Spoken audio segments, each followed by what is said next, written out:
je voudrais nous interroger sur l'évolution de la politique, de l'expression politique au cours du dernier demi-siècle.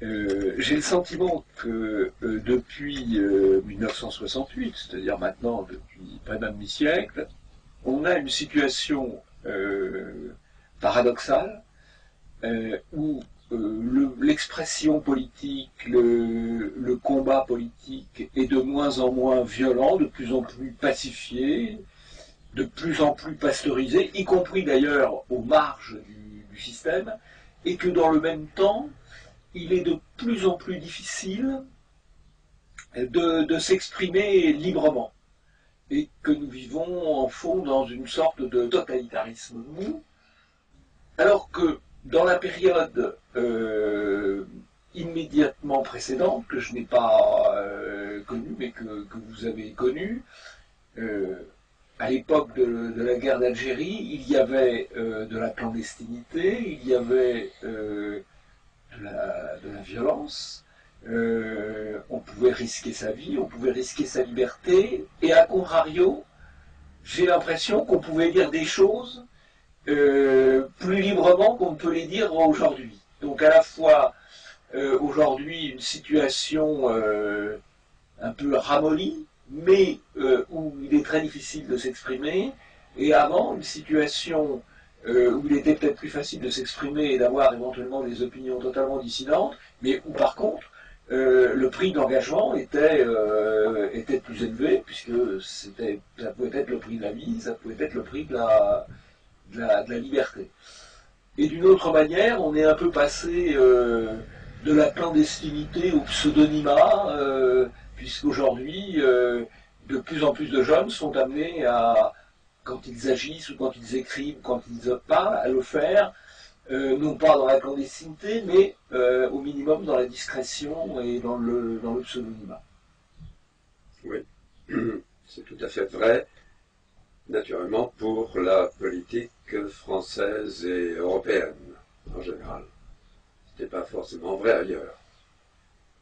Dans le reste du monde, ce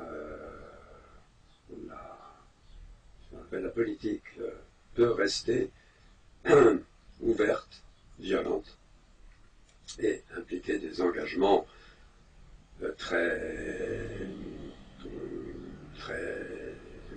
directs avec une expression forte dans le reste du monde. En Europe occidentale et en France particulièrement, ce que vous avez dit est totalement vrai. C'est-à-dire que nous vivons sous une chape molle d'interdiction de toute expression d'idées non conformes. Nous sommes dans un conformisme absolu. Il n'y a qu'une seule pensée qui a droit d'expression, et ceux que l'on peut considérer comme des hérétiques, je suis un hérétique. Je suis complètement un hérétique par rapport à la société actuelle, et je peux m'exprimer sans doute, mais je ne trouverai aucun relais à l'expression de ma pensée. C'est-à-dire que la presse, les médias, en général, sauf exception, ne donneront jamais un écho à ma pensée. Ce qui est vrai pour moi est vrai pour d'autres. Nous sommes dans une situation où les hérétiques ne sont pas brûlés, mais les hérétiques sont voués à être ignorés, ce qui est habile, sans aucun doute, jusqu'au moment où un appel viendra de la société, et ça je le crois, un appel viendra de la société parce que cette chape de plomb générale ne sera plus supportée, étant donné que la société sera elle-même devenue insupportable. Et ce jour-là, les hérétiques seront entendus et écoutés. Alors, vous préférez le mot hérétique à celui de dissident, par exemple? J'utilise hérétique parce qu'il est plus fort. Oui. Et parce qu'il va heurter immédiatement les esprits, donc il va faire réfléchir. Je préfère, pour moi, le qualificatif d'hérétique à celui de dissident ou pas d'autre. Car il est fort. Il est fort et il correspond à la réalité. Les hérétiques autrefois étaient brûlés. Oui, aujourd'hui ils sont étouffés. On s'en dispense, ils sont étouffés. Mais ce sont eux qui représentent pour le système dominant une vérité insoutenable qu'il faut supprimer. Encore une fois, autrefois, on brûlait les hérétiques. Maintenant, on les étouffe. Apparemment, ils n'existent plus. C'est une méthode habile. Mais c'est une méthode qui vaut tant que le système est à la fois fort et ne rencontre pas de difficultés lourdes. Nous voyons bien que nous vivons dans une société qui va vers des difficultés dont un certain nombre sont certainement inimaginables, difficiles à imaginer, mais ces difficultés lourdes, ces crises lourdes, qui vont mettre en cause l'existence même ou les fondements de cette société, on les voit venir. Et dès ce moment-là, les hérétiques auront la parole. Et les hérétiques ont quand même déjà la parole, non pas dans les médias officiels de l'oligarchie, les médias du système, mais par le système, par la périphérie d'Internet. Il y a quand même la possibilité pour les hérétiques de s'exprimer aujourd'hui, en tout cas beaucoup plus qu'il y a 10 ans. C'est vrai. Et sans doute moins, nous pouvons l'espérer, que encore dans les années qui viennent. Donc, vous pensez au retour de l'histoire, en quelque sorte. Vous pensez le retour de l'histoire possible dans la mesure où il y aura à la fois de grandes souffrances et de grands besoins de bouleversement du système établi, et la possibilité quand même, pour ceux que vous appelez les hérétiques, de s'exprimer à travers une multitude de canaux indépendants des canaux contrôlés par les pouvoirs dominants. Je le crois, tout à fait. Je le crois, et viendra un moment où on aura besoin de la parole des hérétiques. Beaucoup plus qu'aujourd'hui. Aujourd'hui, elle peut s'exprimer en effet par les moyens indirects, les canaux que vous évoquiez, mais cela changera. Cela changera. Un appel d'air se manifestera. Quand? Je ne sais pas, évidemment. Alors, cela dépend entièrement des imprévus et des événements, mais cela viendra. Et si je vous demandais de définir en quelques mots, c'est évidemment sans doute une gageure, la position des hérétiques, votre position, vos hérésies principales en quelque sorte, quelles sont-elles? Bon, moi j'ai pris depuis longtemps, vous le savez, une position qui n'est pas politique en tant que telle. J'ai pris une position qui n'est pas politique pour une raison, c'est que je crois que l'État qui est celui de nos sociétés européennes, que l'on peut appeler décadence, par exemple, j'ai parlé aussi de dormition de l'Europe. C'est une situation qui est historiquement gravissime, que nous n'avons jamais connue de cette façon-là dans le passé, dans un long passé.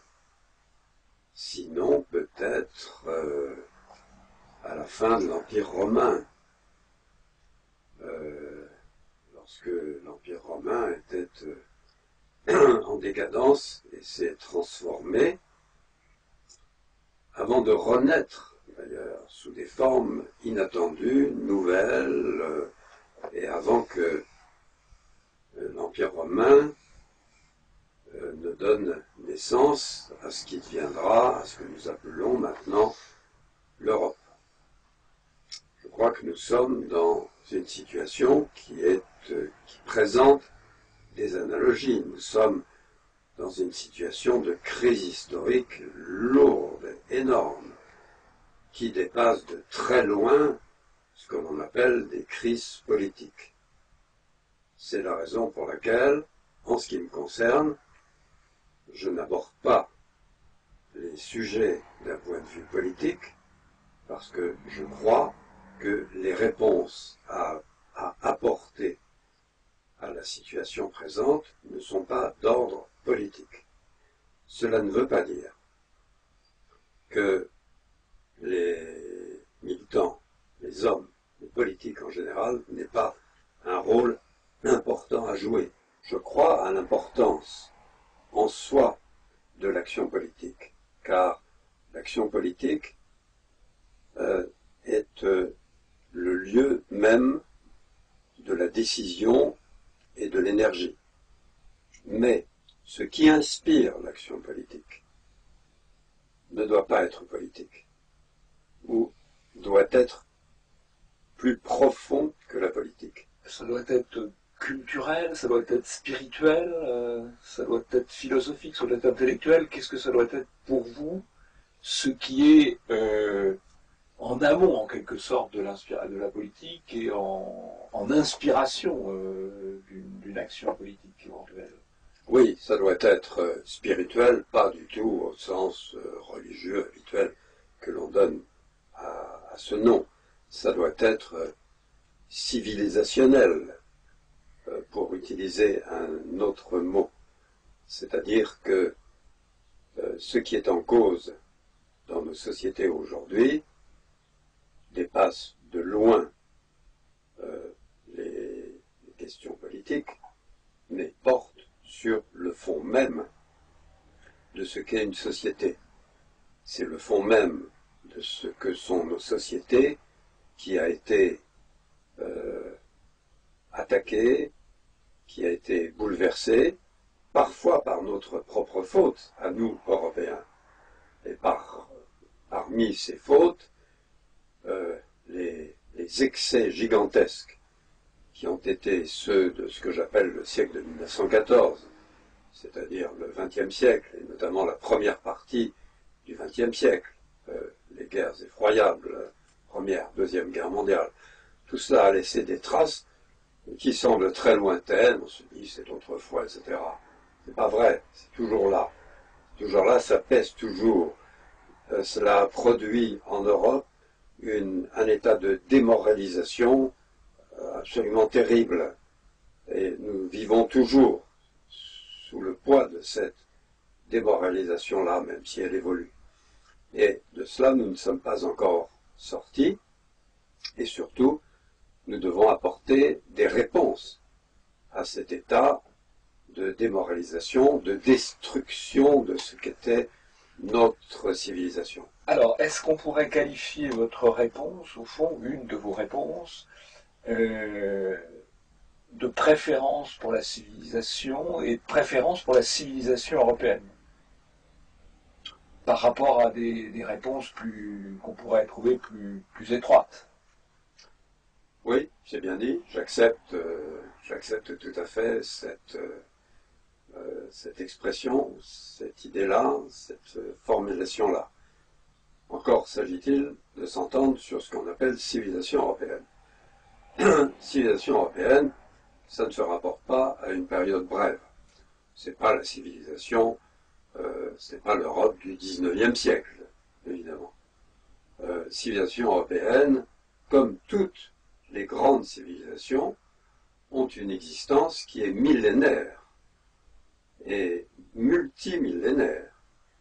Et en ce qui concerne l'Europe, les origines de la civilisation européenne ont des racines qui vont très loin dans le temps, qui remontent à plusieurs milliers d'années. La civilisation européenne est, par exemple, antérieure même à la longue période que l'on appelle le christianisme, qui a eu des visages et des aspects très différents à travers les siècles. Ce qu'on appelle les siècles chrétiens, c'est une formulation, mais on sait très bien, si on regarde les choses un peu attentivement, que c'est le visage de ces siècles-là n'a pas cessé de changer et de se transformer. Mais comme le disait si bien l'ancien pape, Benoît XVI, homme certainement préoccupé par le destin européen, le pape Benoît XVI, qui était un théologien, mais qui était un philosophe aussi, et qui avait une perception assez rare, sûrement, de la civilisation européenne, notamment dans l'un de ses discours très célèbres, le discours de Ratisbonne en 2006, qui a été mal interprété, puisqu'on avait retenu à l'époque une sorte de critique de l'islam, mais ce n'était pas ça le propos du pape Benoît XVI. Son propos était d'attirer l'attention sur ce qui avait été constitutif des origines du christianisme européen. Et il disait en substance, il s'est produit aux origines, de façon étonnante, une rencontre, c'est le terme qu'il utilisait, une rencontre qui nous crée encore des obligations, ce sont également ces termes, entre la pensée évangélique, en quelque sorte, qui était d'origine orientale, hébraïque, d'origine biblique, et puis la pensée grecque. Or, la pensée grecque est bien antérieure à la pensée évangélique, antérieure de plusieurs siècles, sinon de plusieurs millénaires. Ce qui signifiait implicitement que dans la création de la tradition européenne, la part hellénique avait précédé de très loin la part évangélique. Et pour nous, Européens d'aujourd'hui, qui vivons dans le chaos le plus complet, nous devons nous tourner vers ce qui est le plus fort, ce qui est le plus authentique dans nos origines, dans notre tradition. C'est la raison pour laquelle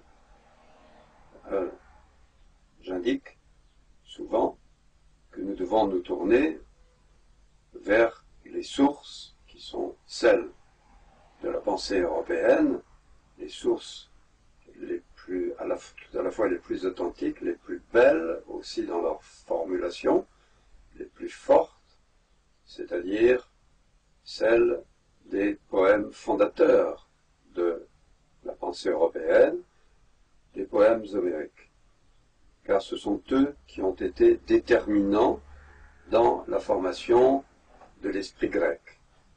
C'est Platon qui n'aimait pas Homère, qui disait Homère a été l'éducateur de la Grèce. S'il a été l'éducateur de la Grèce, ce qui est vrai, on le sait, il était également l'éducateur de Rome, car toute la pensée romaine, pas la pensée pratique, pas la praxis romaine de la politique qui est spécifiquement romaine, pas le droit romain qui est spécifiquement romain, pas les armées romaines qui sont spécifiquement romaines, mais la pensée romaine, la pensée religieuse, y compris romaine, la pensée philosophique de Rome, vient de la Grèce. Et nous sommes les héritiers, nous, Européens d'aujourd'hui, nous sommes les héritiers de la pensée romaine, nous sommes les héritiers de la pensée grecque. Bien sûr,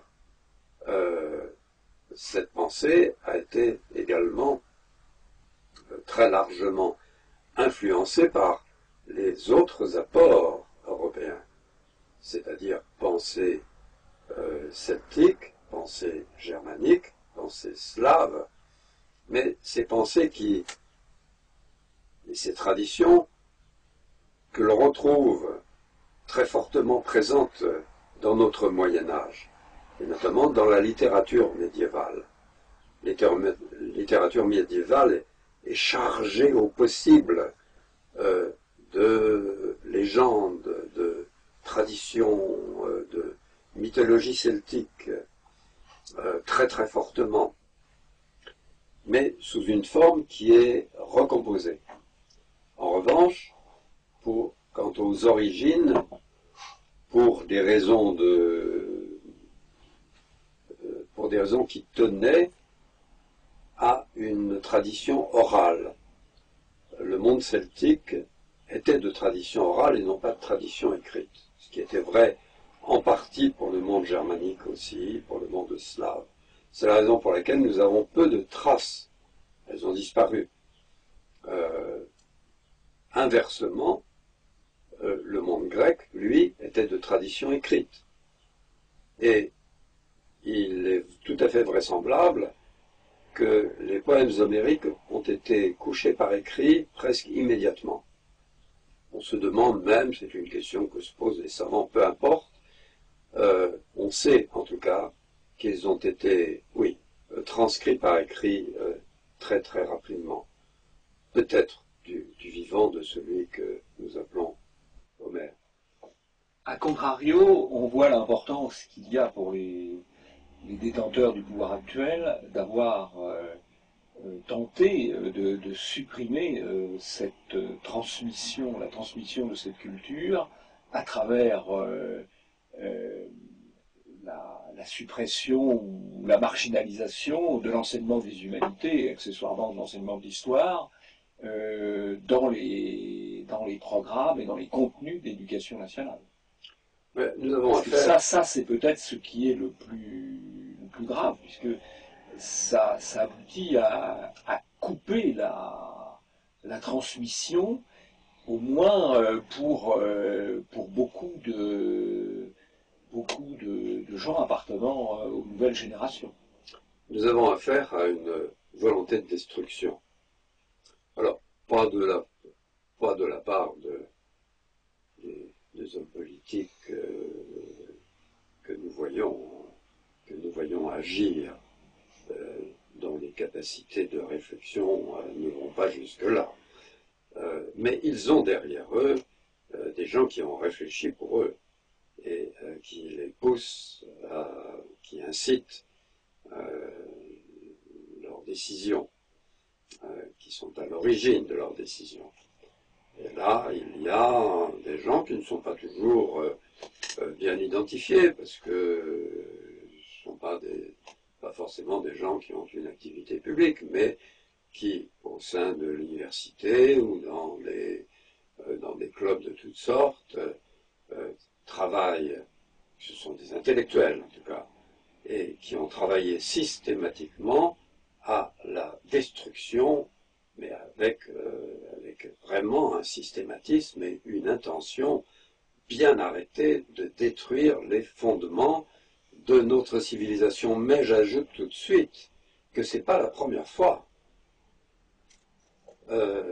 Nous avons, dans un passé très ancien, à la fin de l'Empire romain et dans les siècles un petit peu obscurs, qui sont ceux du haut Moyen-Âge, il y avait aussi une volonté qui, là, était d'origine religieuse, qui était une volonté de destruction de ce qu'étaient les fondements de notre civilisation, et ça n'a pas marché.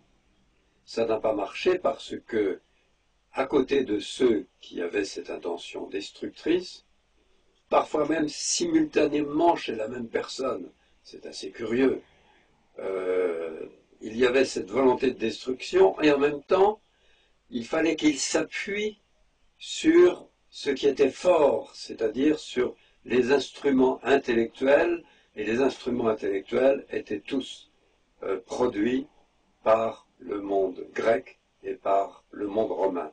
Donc, tout en voulant détruire, ils étaient contraints de s'appuyer sur les instruments intellectuels qu'eux-mêmes n'avaient pas. C'est la raison pour laquelle, c'est une des raisons, c'est pas la seule, la transmission s'est faite et très rapidement, très vite, d'après ce que nous savons, parce que ce sont des périodes sur lesquelles nous ne savons pas tout, étant donné que les textes ont disparu, les preuves écrites ont disparu, mais nous savons quand même beaucoup de choses, et nous savons que très très vite, le retour, la fidélité, l'admiration, l'amour pour la pensée antique, pour la poésie antique, pour la force formidable, le dynamisme que représentait, la vitalité que représentait cette pensée, cela s'est manifesté. Et aujourd'hui, comment voyez-vous la possibilité d'abord de maintenir cette transmission et de la reconstruire en quelque sorte, dans la mesure où elle est en partie éliminée à la base, c'est-à-dire dans l'information que peuvent recevoir les enfants ou les adolescents. Sans doute, mais il y a d'innombrables autres canaux qui maintiennent la transmission, c'est-à-dire que nous avons à notre disposition une quantité considérable de présentation des textes anciens. Je dirais que parfois, la transmission qui était assurée par l'université, par l'enseignement, n'avait pas que de bons côtés. Car c'était la transmission souvent d'une matière morte, qui semblait morte, et que les excellents professeurs ressentaient eux-mêmes comme une matière morte. Et je constate que aujourd'hui, dans les transmissions qui se font par toute espèce de canaux, y compris à travers l'édition, y compris à travers des ouvrages pour enfants ou pour adultes, il y a une transmission qui est faite par des gens qui sont des amoureux des textes, plus sans doute que ne l'étaient les vieux professeurs d'autrefois. Et c'est la raison pour laquelle moi je ne suis pas du tout pessimiste quant à la transmission pour l'avenir. Est-ce qu'il ne peut pas y avoir aussi une transmission par les fictions, y compris la science-fiction, où on reconstruit des mondes dans le futur, mais qui puisent dans un long passé, ou par exemple, est-ce que le Seigneur des Anneaux de Tolkien, à la fois dans sa version écrite, mais aussi dans sa version cinématographique, n'est pas une manière de transmettre des valeurs, des attitudes face à la vie qui sont fondamentales pour nous. Parfaitement, c'est tout à fait vrai. Ça fait vrai, ça fait vraiment partie des imprévus de l'histoire. Les marchands d'images, qui certainement ne sont pas portés par pas toujours. Peut-être y en a-t-il qui sont portés par des intentions nobles, je l'ignore. Mais il me semble que d'une façon générale, ce ne sont pas les intentions nobles qui les portent. En revanche, l'intention qui est de faire de l'argent les conduit parfois à produire des œuvres qui peuvent être magnifiques et qui sont des œuvres qui portent un sens et qui portent nos traditions les plus profondes. C'est d'ailleurs assez frappant de voir, si vous allez dans une salle de cinéma, voir Le Seigneur des Anneaux, ou même La Guerre des Étoiles. On est encore un peu plus loin, sans doute, de l'imaginaire traditionnel, de voir que le public, c'est un public d'Européens, de jeunes Européens, et même souvent de jeunes hommes européens.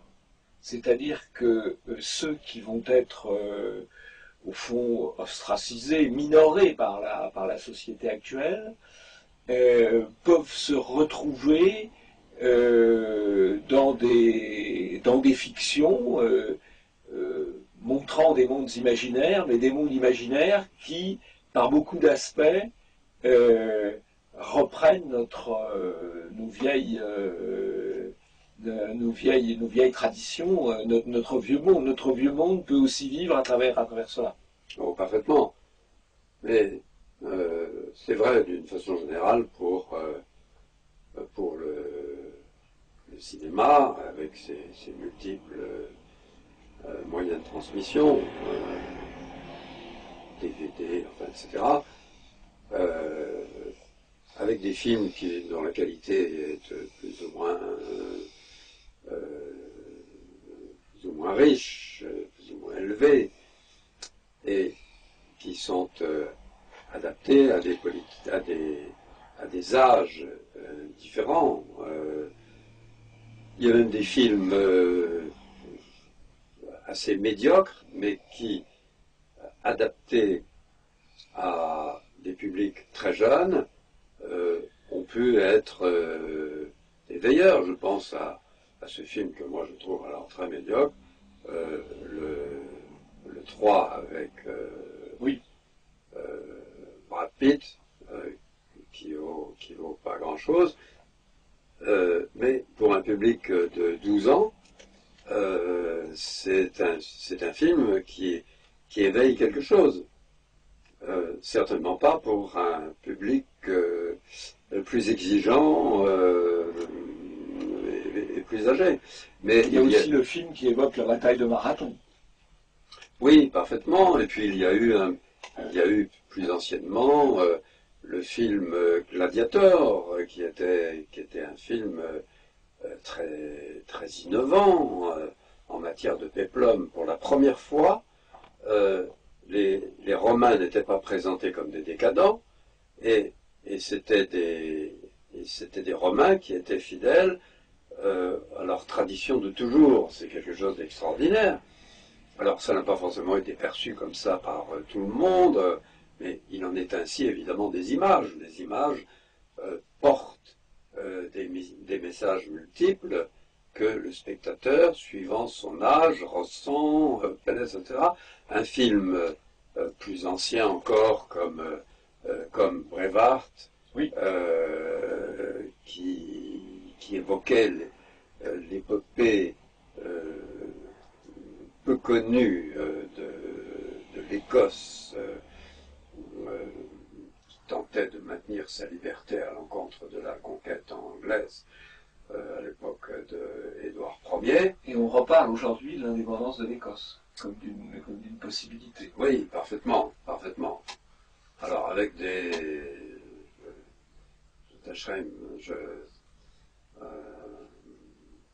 je mettrai tout de suite des petites réserves par rapport au mouvement d'émancipation que l'on constate actuellement en Europe de la part des anciens pays, des anciennes régions historiques. En soi, il est tout à fait remarquable qu'elles recherchent leur tradition, mais elles ne recherchent pas toujours leur tradition. Ce sont parfois des mouvements de chauvinisme, pardonnez-moi l'expression, complètement con, et qui vont dans le sens d'un chauvinisme ou d'un nationalisme de style carrément jacobin, ce qui est une stupidité absolue. Quand on voit, par exemple, les manifestants de la région Catalogne qui manifestent avec des pancartes écrites en américain, je me dis qu'il y a un défaut quelque part.